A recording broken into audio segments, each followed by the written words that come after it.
Hey y'all, so this is a topic that I've brought up in pretty much every video recently where I've touched on morality, evolution, or religion, and I haven't really taken the time to do a deep dive into it on its own. While I feel that it's quite obvious people can be moral without religion, I want to discuss the fear around so-called moral relativism and how this connects to the wider theme within Christianity of favorability over honesty and the science of morality and why it exists at all. I like to keep Jesus close, but my demons closer.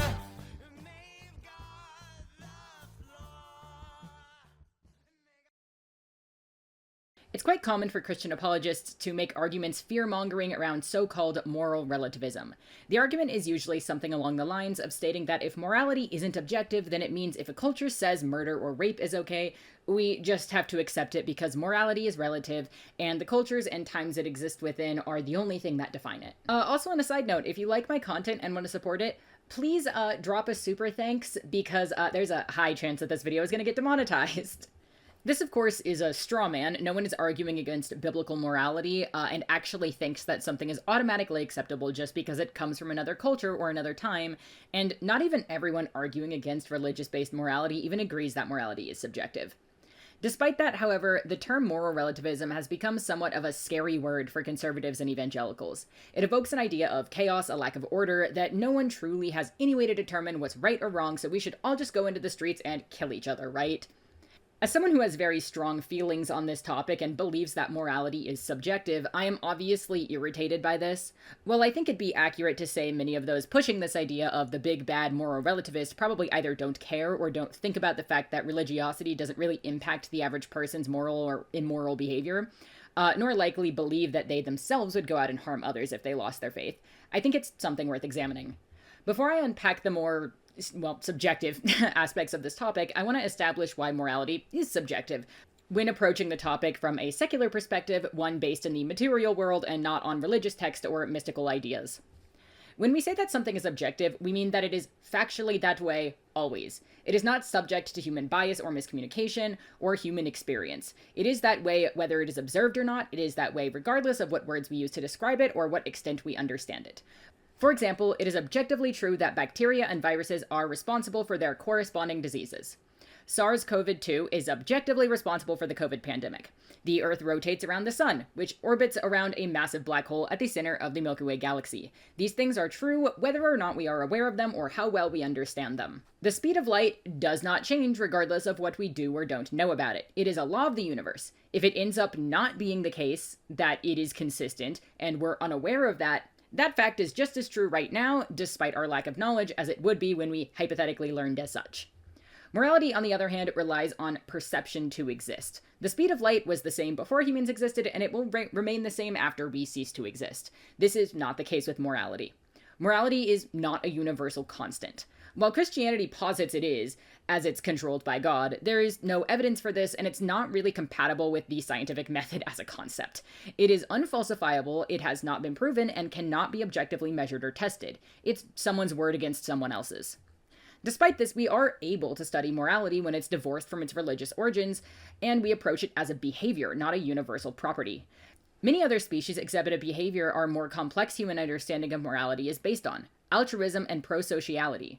For clarification, as actually during the making of this video I learned this, in the context of these studies, the difference between pro-social behavior and altruism is as follows.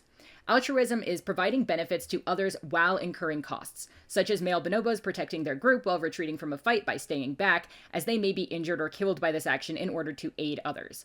Pro-social behavior is helping others but incurring no costs to the self, such as a chimpanzee teaching others in their group how to craft tools from rocks or branches. Basically, helping others with no cost to yourself, but also no benefit, versus helping others with a cost to yourself. Bonobos, a close relative of humans, exhibit altruism not only within their own social circle, but also with strangers. Quoting a 2013 study from Duke University, quote, "In our experiments, we therefore examined whether bonobos will voluntarily donate food to strangers. We show that bonobos will forego their own food for the benefit of interacting with a stranger. Their prosociality is in part driven by unselfish motivation, because bonobos will even help strangers acquire out-of-reach food when no desirable social interaction is possible. However, this prosociality has its limitations, because bonobos will not donate food in their possession when a social interaction is not possible. These results indicate that other regarding preferences towards strangers are not uniquely human. Moreover, language, social norms, warfare, and cooperative breeding are unnecessary for the evolution of xenophilic sharing. Instead, we propose that prosociality towards strangers initially evolves due to selection for social tolerance, allowing for the expansion of individual social networks. Human social norms and language may subsequently extend this ape-like social preference to the most costly contexts. End quote. Bonobos are among many animals we see performing behaviors like this, all of which come from largely intelligent and social species. This is not only seen among other primates that, aside from bonobos, includes gibbons, chimpanzees, and baboons, with chimps also extending this behavior to humans, but also animals we don't typically think of as being close to quote-unquote on our level. Sorry for the noise there, my rabbit was playing with his bowl, and I don't want to stop him because I love him, but I'm hoping that he stops. Jackdaws, a member of the corvid family, have been shown to exhibit both prosocial and altruistic food-sharing behaviors. While they showed cooperative behaviors towards both sexes, this behavior was heightened, especially in the altruistic setup for the opposite sex. Outside these specific examples, wolves, many varieties of cetaceans, American buffalo, bats, lemurs, and many other species exhibit altruistic behaviors, ranging from food donation, caring for orphaned young or communal raising of offspring, protecting group members at risk to bodily harm or injury, care for injured or disabled group members, etc. While altruistic and prosocial behaviors do not entirely account for the complexity of human ethics and morality, obviously, this difference is mainly in the way that these actions are able to be discussed and pondered by humans, as well as the much higher level of complexity in our social group structures than that of other animals. When we boil it down to the way that it influences our behavior versus theirs, there is no meaningful difference in the behavior of a bonobo and a human, especially when comparing that specific species in particular. Many things we deem quote-unquote uniquely human are not. In the words of Gutsit Gibbon, they are a difference in degree, not a categorical difference. Our ability to converse and share knowledge in such a complex way and through generations via language and writing is largely responsible for not just the difference in degree in our moral behaviors, but in most areas deemed uniquely human. While a chimpanzee may weigh the cost versus benefit of summoning other group members to eat food that they themselves caught, we can share those thoughts outwardly and hear both opposing and aligning viewpoints. Essentially, we can argue. While morality, as we often discuss it, is likely too complex to be fully attributed to any one specific evolutionary purpose, the behaviors that make up its components are seen throughout the animal kingdom and have a pretty clear reasoning for existing. They provide safety. The value of widening your social circle, having allies and others who follow your social contract by also seeing its value, aids in overall survival of your species and sometimes you individually. Humans in particular have very little physical capability as an individual. We are a species that generally is only likely to survive in groups, even more so before the modern age. It can be more beneficial to provide food, care, and support to a group member than it is to be selfish. Morality is a survival skill, essentially. All of that may sound a bit cold, to only do good things due to some biological social contract baked into our DNA. But it's worth noting that obviously when most people do good things without religious motive, the thought process behind it isn't, it's my duty as a member of a social species to perform altruistic behavior. It's likely similar to anyone else.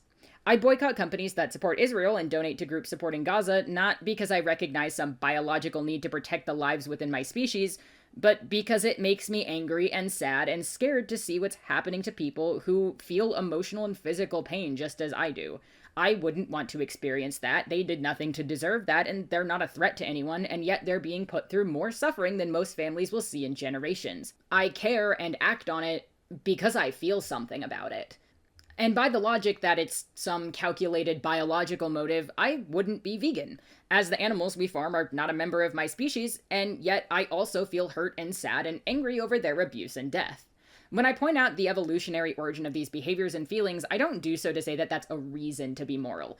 I say it to explain what morality is, in a context that does not rely on mysticism or ancient laws.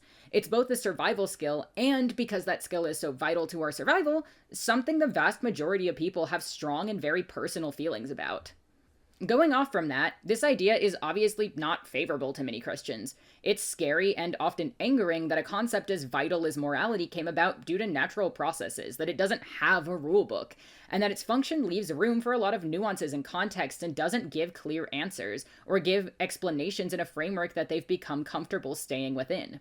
But favorability does not equal truth. Just because we dislike that something is the case or it disagrees with our pre-existing worldview does not mean that it's untrue. And while I think the idea of this can be applied to almost all areas of Christianity, from death to purpose to justice, it's particularly vital here. I think a lot of religious people, to some degree, do see the utility in subjective morality even when they won't admit it. It's become somewhat of a joke, but this is still often why so many Christians cherry pick. The Ten Commandments say do not kill, yet a lot of them really love the death penalty and Kyle Rittenhouse. Jesus never spoke a word about homosexuality, but that means nothing to the people who dedicate their life to writing books or hosting podcasts about how sinful it is. They oppose abortion, but ignore the story of the bitter water in Numbers. Almost all actions we deem immoral are context dependent, and some really aren't bad in general, but just have social and often religiously informed taboos as their only justification for being as such. Murder is wrong, unless it's self-defense. Cannibalism is too, unless you're on a life raft. You shouldn't punch people, but hey, if you get bullied in school, you gotta show them not to mess with you. Theft is bad, but if you're a homeless mother, you should take baby formula. Obviously, those are pretty clear-cut examples I think most of my viewers, and to an extent probably most people in general, would agree with. But there's examples that are either more nuanced, or honestly are just entirely based on social taboo without any real harm. I discussed this in another video with the concept of natural death consensual cannibalism. If someone long before their death asserts they want to be eaten and dies of natural causes, what makes following their wishes wrong? Everyone involved is consenting and no one is harmed. Yet, when I posed a question about it in that video, most people stated that they wouldn't partake and had some variation of an answer of, I guess it's not actually wrong, but it feels wrong. Or what about assisted suicide? It is becoming more socially acceptable for terminal illnesses, and there's many more people on the fence arguing about it for non-terminal chronic illnesses or treatment-resistant mental illness, or even cases of bystanders online, the most infamous example of that being Eugenia Cooney, with many people accepting that she's beyond help and will die, many others calling her local police department for a welfare check, and even more using her as a sideshow attraction, which she does profit from. My point in all of this is that nuance is not only important to consider, and often neglected by strict, unchanging religious rules, but that nuance is inevitable even when attempting to follow them. Even devoutly religious people will still allow for their subjective opinions and experiences to bleed into their interpretations of which biblical laws they should and should not follow, whether that be out of inconvenience or personal conviction. Objective morality not only doesn't exist in the literal sense of not being a natural law, it doesn't exist unless we say it does, but it doesn't even exist in the behaviors of those who claim to be proponents of it. Nuance has utility, and just as morality is a survival skill, allowing for nuance within it helps us make the most ethical choices we can. At the end of the day, we're primates on a big rock zipping through space. That doesn't give our lives less value, because in my humble opinion, a value we've crafted for ourselves over generations is infinitely more precious than one that we believe to be ascribed to us because I said so. Treating each other with kindness and embracing our altruistic nature is something that we all benefit from, whether that motivator comes from religion or personal conviction. But it's not something unique to either group. If you like my content and want to support me, subscribe and like the video, or drop me a super thanks in the comments. Or, if I pissed you off by being a supposed super evil moral relativist, dislike, it still bumps me in the algorithm. Thanks for watching, guys. Ha det. They should only wish away. Sun